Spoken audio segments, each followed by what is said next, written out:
मराठा आरक्षण आंदोलन ने अब हिंसक रूप ले लिया है।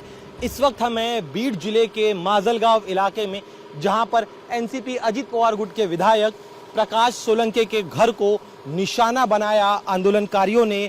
आज सुबह बड़े संख्या में आंदोलनकारी प्रकाश सोलंके के घर के बाहर इकट्ठा हुए। पहले जमकर पथराव किया गया और उसके बाद मॉब इनके घर के भीतर दाखिल हो गया और उसके बाद 2 घंटे तक तांडव मचाते रहे ये उपद्रवी। घर में जितनी भी गाड़ियां थी उन गाड़ियों को आग लगा दिया गया। साथ ही में घर के हर एक हिस्से को पूरी तरह से तहस नहस कर दिया गया। मैं आपको आगे ले चलता हूं, आगे की तस्वीरें आपको बताता हूं कि किस तरह से आंदोलनकारी जो सही मायनों में उपद्रवी थे, उन्होंने कितना बड़ा हंगामा इस बंगले में मचाया। आप आगे चलिए, तस्वीरें देखिए और समझने की कोशिश करिए कि किस तरह से 2 घंटे तक उपद्रवी बंगले के हर एक हिस्से को तहस नहस कर रहे थे। ये नीचे गाड़ियां खड़ी थी जिसका इस्तेमाल यहाँ का स्टाफ करता है और उन गाड़ियों को पूरी तरह से आग लगा दिया गया। विधायक ने इंडिया टीवी से बातचीत में बताया कि जो आंदोलनकारी यहाँ पर आए थे उनके साथ मौजूद था पेट्रोल और डीजल, और इसी ज्वलनशील पदार्थ से ये जो आरोपी हैं दंगाई थे, वो गाड़ियों को आग लगा रहे थे, घर को आग लगा रहे थे। ये बंगले का बाहरी हिस्सा है जिसे आप इस समय देख रहे हैं। बंगले का ये हिस्सा जलाने के बाद उपद्रवी वहीं नहीं रुके, उपद्रवी आगे बढ़ते हुए बंगले के उस हिस्से में घुसने की कोशिश कर रहे थे जहां पर खुद विधायक मौजूद थे। ये एक हिस्सा आपने देखा किस तरह से इस हिस्से को पूरी तरह से जला दिया गया। अब मैं आपको आगे ले चलता हूं, आगे की तस्वीरें भी दिखाता हूं कि किस तरह से बंगले के हर एक हिस्से को चुन चुन कर निशाना बनाया गया। ये बंगला पूरी तरह से तहस नहस हो चुका है। आगे उस जगह हम आपको ले चलते हैं जहां पर इस समय भी जो विधायक है वो मौजूद है। आगे चलते देखिए, तस्वीरें देखिए, समझने की कोशिश करिए किस तरह से जो है बड़ी संख्या में जो आंदोलनकारी थे वो यहाँ पर मौजूद थे और आते वक्त ही उनके पास तमाम जलाने के तमाम साधन यहाँ पर मौजूद थे और उन्हीं साधन का इस्तेमाल इन दंगाइयों ने किया इस घर को आग लगाने में और इस घर की गाड़ियों को जलाने में। हम आपको आगे ले चलते, आगे की तस्वीरें दिखाते कि किस तरह से यहाँ पर जो है तहस नहस करते रहें, आगजनी करते रहें ये आंदोलनकारी। ये एक हिस्सा आपने देखा बंगले का। हमारे साथ विधायक जी खुद है, सीधे उनसे बात करते हैं। आपसे जानना चाहूंगा पूरा घटनाक्रम क्या हुआ, विस्तार से बताइए। आज माजलगांव जो परिसर है वो बंद का कार्यक्रम था और इसलिए गांव में बहुत सारा मॉब इकट्ठा होके सब बंद मना रहे थे। तो उसके बाद में वही मॉब जो गांव में था वो मेरे घर पे चल के आया और उन्होंने 2 घंटा तक इधर पत्थरबाजी की, जो हमारे व्हीकल्स है उसको आग लगा दी। जो मॉब था उसमें कुछ लोग ऐसे थे कि वो पूरी तैयारी से आ गए थे, जिनके पास पेट्रोल की बोतल थी, डीजल की बोतल थी और उनका इरादा यही था कि कुछ न कुछ हंगामा इधर खड़ा करने का। लेकिन परमेश्वर की कृपा से मेरे को कुछ भी ईजा वगैरह मेरे को नहीं हुई।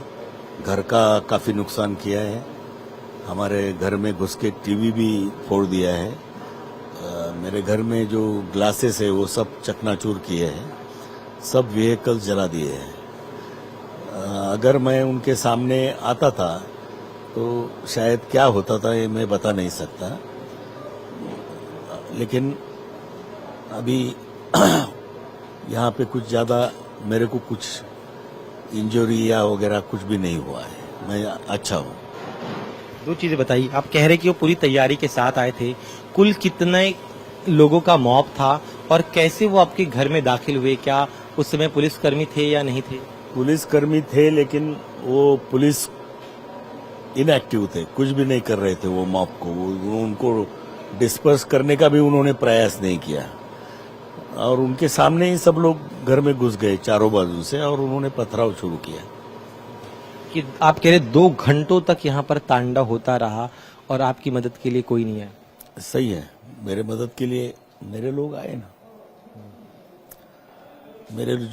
मेरे जो कुछ भी लोग हैं वो आए इधर 150 नहीं, प्रशासन की तरफ से कोई भी नहीं आया, ना एसडीएम आया, ना तहसीलदार आया, ना पुलिस का कोई कर्मी। अभी एसपी इधर आके घंटा 1.5 घंटा हो गए, लेकिन अभी तक उन्होंने इधर विजिट भी नहीं किया है। आप बताइए कि एक विधायक के घर को इस तरह से जला देना, जो तस्वीरें हमने देखी वो बेहद डराने वाली है। पथराव हो रहा है, घर को आग लगाई जा रही है, सीक्वेंस किस तरह से रहा और कहा आपके इस इलाके से भी आए, हम सुनने से पता कि खेत के इलाके चारों बाजू से आए ना लोग, चारों बाजू से आए, चारों बाजू से पथराव कर रहे थे घर पे। घर पे तो कंपाउंड है, कुछ लोग चढ़ के आए होंगे कंपाउंड पे, लेकिन मैं तो सामने नहीं था, इसलिए सीक्वेंस की बारे में मैं कुछ। आपने अपने आप को कैसे बचाया, क्योंकि इतने हजारों की भीड़?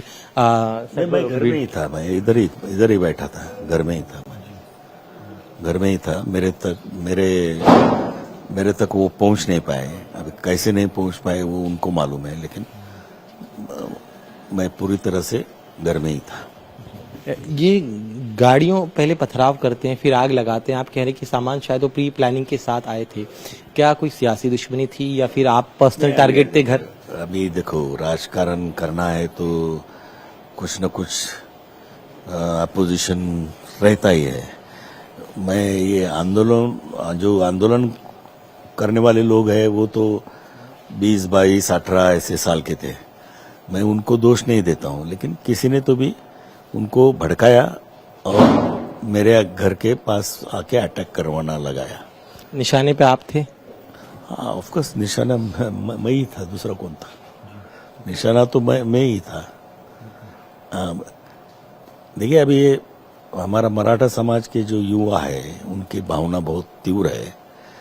बहुत सालों से आरक्षण का प्रश्न प्रलंबित है और अभी मनोज जरांगे पाटिल जो नेतृत्व कर रहे हैं ये आंदोलन का, वो खुद अभी 5-6 दिनों से उन्होंने खाया पिया कुछ नहीं है।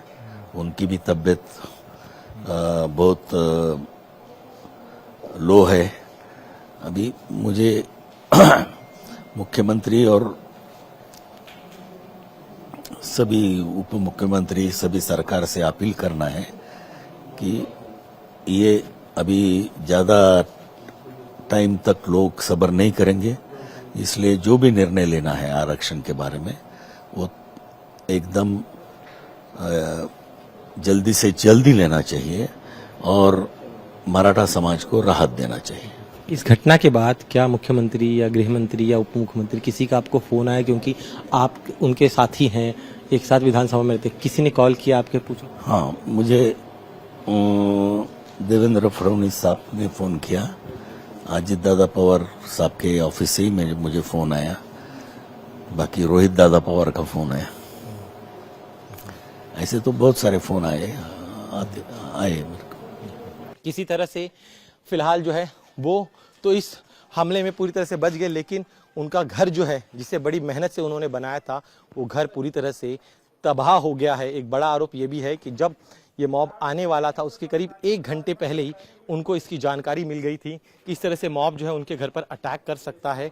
उन्होंने संपर्क भी करने की कोशिश की, हेल्प भी मंगाई थी, लेकिन तब तक पुलिस के जो कर्मचारी काफ़ी कम संख्या में यहाँ पर थे और जो दंगाई थे वो काफ़ी बड़ी संख्या में थे और दंगाइयों के सामने पुलिस की कम संख्या टिक नहीं पाई और दंगाई सब कुछ तोड़ते हुए बंगले के भीतर दाखिल हो गए।